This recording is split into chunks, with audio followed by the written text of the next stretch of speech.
Today is the second Sunday in Advent. We're going to read from Isaiah, one of the prophets.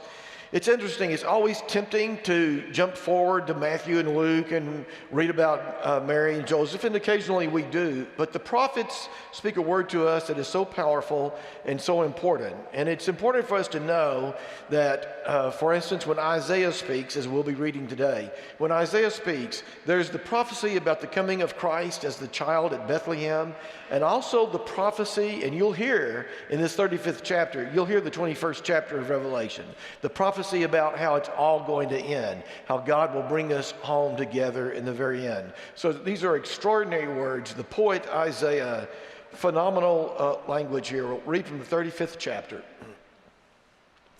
The wilderness and the dry land shall be glad. The desert shall rejoice and blossom. Like the crocus shall blossom abundantly and rejoice with joy and singing. The glory of Lebanon shall be given to it, the majesty of Carmel and Sharon. They shall see the glory of the Lord, the majesty of our God. Strengthen the weak hands and make firm the feeble knees. Say to those who are of a fearful heart, be strong, do not fear. Here is your God. He will come with vengeance, with terrible recompense. He will come and save you. Then the eyes of the blind shall be opened, and the ears of the deaf unstopped. Then the lame shall leap like a deer, and the tongue of the speechless sing for joy. For waters shall break forth in the wilderness, and streams in the desert. The burning sand shall become a pool, and the thirsty ground springs of water. The haunt of jackals shall become a swamp. The grass shall become reeds and rushes. A highway shall be there, and it shall be called the Holy Way. And the unclean shall not travel on it, but it shall be for God's people. No traveler, not even fools, shall go astray. No lion shall be there, nor shall any ravenous beast come upon it. They shall not be found there. But the redeemed shall walk there, and the ransomed of the Lord shall return and come to Zion with singing. Everlasting joy shall be upon their heads. They shall obtain joy and gladness, and sorrow and sighing shall flee away. This is the word of the Lord. Thanks be to God. Well, I saw that old pickup truck again last week. This time it was on Farm to Market Road 455 between Salina and Pilot Point. I wonder if you've seen it lately. I don't know about you, but I see it every year at this time in December. I don't know what it is, but I always see this truck. And for the most part, it always looks the same. It's an old pickup truck. Inside the cab, there is a family. This time it was a mommy and a daddy and three young children, 2 boys and a little girl. Sometimes it's been a mommy and a daddy and just 2 children. Every now and then it will be a single parent and 2 or 3 children. But this much is always the same. The cargo bed of that truck is literally full and brimming over with what I always assume is everything they own. There's always the mattress that takes up the most room, an old chest of drawers. There are always the multiple bags, the black grocery sacks filled with clothes and other belongings.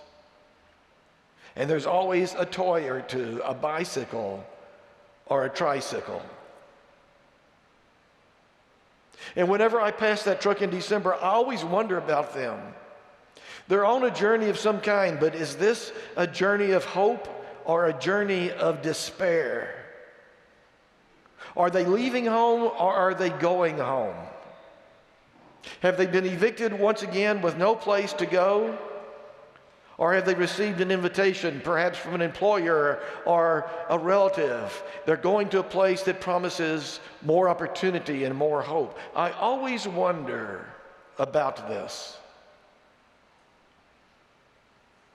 My favorite secular Christmas song is I'll Be Home for Christmas. I'll always remember the first time I heard it, at least the first time I remember hearing it. It's when I went to college, my first year in college. I was living in Georgetown, Texas. My parents were living in Wichita Falls. I loved college. I loved living in Georgetown. But I can remember how excited I was when I went home that first year. Do you remember this? Home for Christmas. And I can remember being on the road. Finals were over.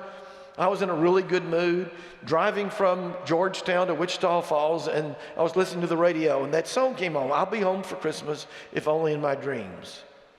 And I started singing with it, and I sing it every December now. I'm not going to sing it for you. It's not pretty. But I love that song, I'll be home for Christmas. And I always wonder about this family in the pickup truck. Are they homeless at Christmas? Are they singing, I'll be home for Christmas, but only in my dreams? When we turn to the Old Testament, we see this remarkable story about the journey of the Jewish people. And that pickup truck has become the image for me in which I understand what the Jews of the Old Testament were doing all those years. 2,000 years we read about. Starting with Abraham and Sarah, probably 2000 BC, nobody really knows. The 12th chapter of Genesis, open your Bible and read it, please. God comes to Abraham and Sarah. They're named Abram and Sarah at that point. And God says, look, I know you consider yourself, you think this is home. I know you're feeling good about things, but I need you to take a journey for me. I want you to pick up everything you've got and put it in this pickup truck and take off for a new home. I want you to get your kids and your grandchildren and your servants. I want you to get that mattress and that chest of drawers and those bags of clothes and put them on your donkeys and your camels and go to a new place. And thus begins the story of the Jews in the Old Testament. If you'll read all the way through, they are constantly on the move, always on the road. And sometimes it's a journey of hope, but many times it is a journey of despair. And so much of the time, they're between one place and another, and they really are homeless. You flip your Bible over a few pages, a few chapters, and you come to Exodus and the remarkable story of Moses. Moses thought he'd gone home for good. He said, this is where I want to stay the rest of my life. He was living with his father-in-law, and he loved where he was. He's taking care of the sheep out there in Midian. He said, man, this is great. This is where I'm going to stay the rest of my life. This is my home. And suddenly God appears to Moses in a burning bush. It explodes into flames. And God says, Moses, I know you like it here. I know that you consider this to be your home. But my people, and guess what? Your people as well. My people and your people are still back in Egypt. And that's not their home. They're enslaved in Egypt, and you're going to go back and take them to the promised land. And he does, and we know that story has become really such a symbolic story for all of us. Moses gets the Jews that are in Egypt who've been enslaved, and they take off across the wilderness on the way to the promised land. It's a mixed story, to say the least. There's the good and the bad and the ugly in that story, but they learn to live one day at a time. But I don't know about you, I see them there in that old pickup truck trying to get across the wilderness to the promised land, to their final home. The mattress and the bicycle, the old chest of drawers, homeless. And then there's the story we don't talk about very much, but in several hundred years before the birth of Jesus, there's the story, what historians, we know this is a historical fact, what is known as the Babylonian exile. After years of ups and downs with Judah and Israel, there comes the Babylonian exile. The Jewish people are captured. Jerusalem, the temple is destroyed. And the Jews are exiled, most of them to Babylon, and they really believe this is the end for them. In the midst of the chaos and the fear and the anxiety, they believe that they're not only going to lose their home in Jerusalem, they believe they're going to lose their culture and what it means to be a Jew. It is the darkest moment, maybe other than World War II, other than 1930s Germany. It is the darkest moment in the history of the Jews. And we see them there in that old pickup truck making the journey of despair, leaving home, they thought, forever. And throughout all of these journeys, in the last 1,000 years at least, the prophets were always there. And the prophets always had two basic words. On the one hand, the prophets proclaimed a word that calls for accountability. When they were beginning to stray from their faithfulness to God, the prophets would speak up and say, no, no, no. God has been faithful to you. You must be faithful to God. And sometimes the words of the prophets were harsh and bitter and difficult. But on the other hand, amidst the chaos and the anxiety and the fear, the prophets would speak remarkable words of hope, promising them that God would not abandon them, and promising them that in the end, God would bring them home. I want to show you one verse from this passage we read a moment ago. I think it's verse 8. It's my favorite verse. A highway shall be there, and it shall be called the Holy Way. The unclean shall not travel on it, but it shall be for God's people. And no traveler, not even fools, shall go astray. I noticed that last verse this past week. I thought, I love that verse. No traveler, not even fools, shall go astray. I thought, what is it I love so much about that verse? And as I thought about it, I realized I love that verse because I've done so many foolish things through the years. Through the years, I've been such a fool, as had the Jews. What a remarkable promise. There's going to be a highway, it will be God's highway, and not even fools will go astray. The remarkable promises of God.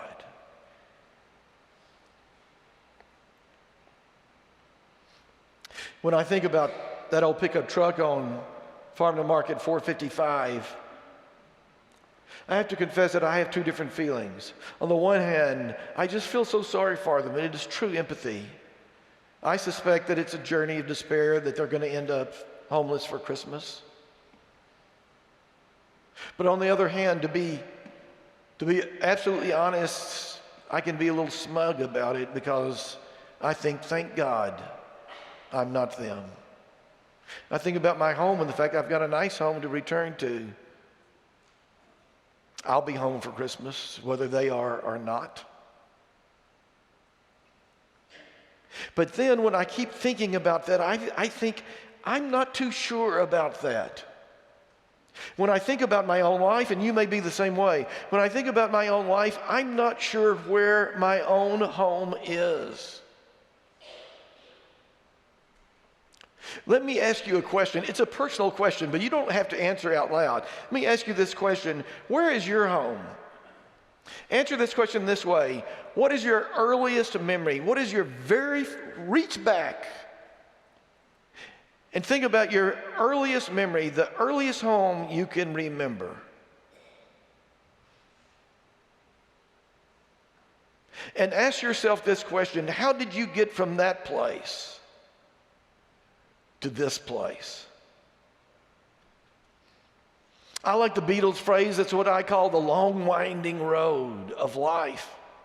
And for some of you, if you're young, it's not hard to think about it, and maybe the road doesn't seem so long or so winding, but for many of us, it's a really long and winding road. And it's a remarkable question to ask. How did I get from that place to this place, and where is my home, really? Is it my childhood home? Is it the home I'm living in now? I'll tell you how I answer that question. My earliest memory is in Memphis, Tennessee, when I was about 4 years old. My father was the associate pastor at First Methodist Church in downtown Memphis, and we lived in this little 2-bedroom rent house. I remember it vaguely, my earliest memory. One of the reasons I remember it is because one day my twin brother and I decided to go out into the front yard and get the garden hose and bring it into the living room, where we proceeded to soak it down thoroughly. And that was bad enough, but the big problem was that we didn't get our stories coordinated. One of us told our parents that we were cleaning the walls, and the other told them that we were putting out a fire.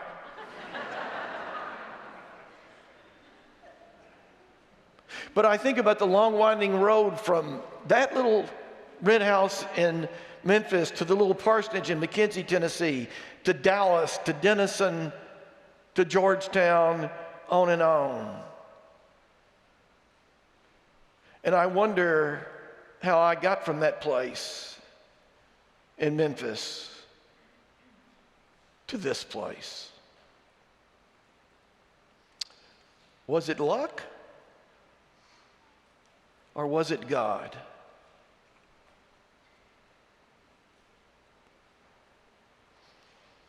I think we're all in an old pickup truck with all of our stuff stashed in the back, and we're all on a journey. And it's a legitimate question to ask. Where is our real home? And how will we get there? When I open Isaiah, I think I find the answer. Our real home is with God. And in this moment, we are traveling on God's highway, where even a fool can't go astray.